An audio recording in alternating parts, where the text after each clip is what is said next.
Mesdames et messieurs, chers amis, bonsoir. Je suis ravi d'être, je n'ose pas dire parmi vous ce soir, puisque c'est de manière virtuelle.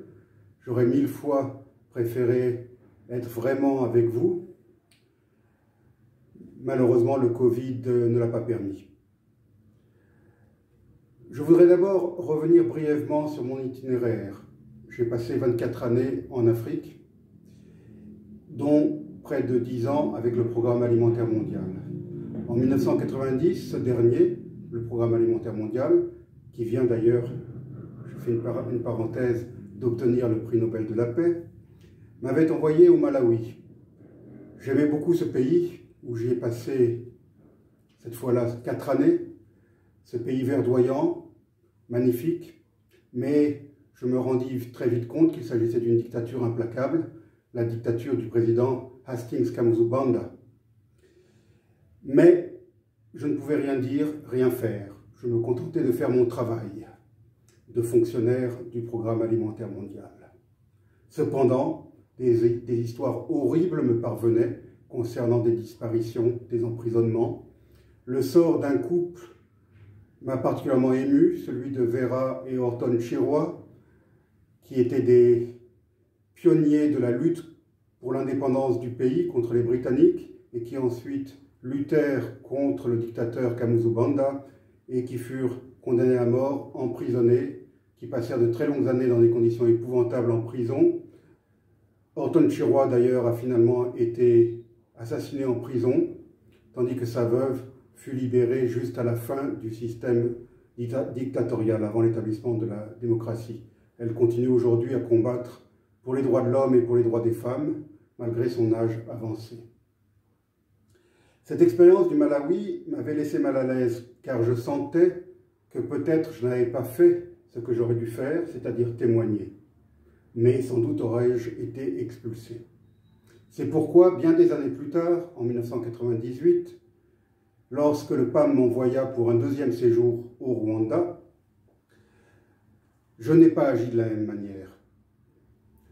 Je recueillais souvent des témoignages, sans les chercher, des témoignages spontanés, de gens qui me parlaient des horreurs qu'ils avaient vécues, des massacres qui étaient en train d'être commis dans le nord du pays, de gens qui disparaissaient. Mais un soir, n'y tenant plus, je me suis ouvert de cette situation auprès du directeur du Programme alimentaire mondial. À peine avais-je commencé à parler que celui-ci se mit à hurler, perdant complètement son sang-froid, me disant « Ne parle jamais de ça. Même si c'est vrai, il ne faut pas en parler. Mon prédécesseur a été expulsé.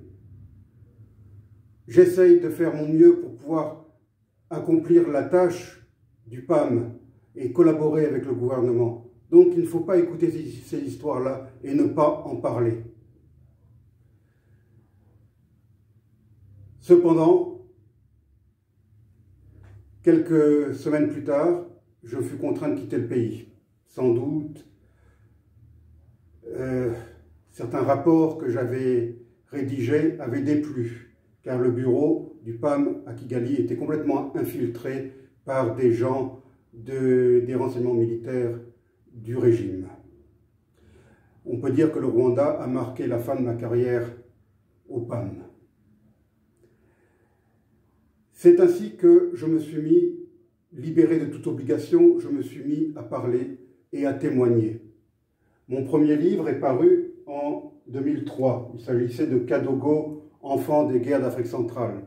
Déjà dans ce livre, je faisais état des massacres de masse commis au Rwanda et au Congo-Zaïre. Et puis chaque année, au mois d'avril, j'étais agacé par les nouveaux mensonges qui nous arrivaient de Kigali, les nouvelles accusations. Chaque année, j'écrivais un nouvel article pour réfuter certaines de ces allégations. Mais à l'approche du 25e anniversaire du génocide contre les Tutsis, je me suis dit que ça ne servait plus à rien de continuer à écrire des articles que peu de gens liraient. C'est pourquoi j'ai résolu de compiler tous mes écrits sur le Rwanda, de les actualiser et d'en faire un livre Et c'est ainsi qu'en 2018 est sorti Rwanda, 25 années de mensonges. Ce livre n'est pas un ouvrage de recherche scientifique. Je ne suis pas un journaliste, je ne suis pas un enquêteur. Il n'a rien à voir, ce livre, avec celui publié par l'admirable journaliste canadienne Judy River, qui a fait un grand travail de recherche pendant 20 ans pour recueillir des témoignages. Moi aussi, je parle de certains témoignages, mais c'est des témoignages spontanés qui me sont parvenus. Je n'étais pas au Rwanda pour faire ce travail de recherche. Ce livre est donc ma petite contribution, basée sur mon expérience vécue, pour la manifestation de la vérité au Rwanda, car je suis intimement convaincu que sans la vérité, il n'y aura pas de réconciliation au Rwanda. C'est donc ma petite contribution à l'éclatement de la vérité. Et je suis encouragé par les livres de Judy River, de Charles Onana, du regretté Pierre Péan, car je me rends compte que je ne suis pas seul à tenir ce langage et que petit à petit, la chape de plomb qui s'est abattue sur le Rwanda est en train de se fendiller et que la vérité, toute la vérité, va finir par éclater. C'est du moins ce que je souhaite ardemment.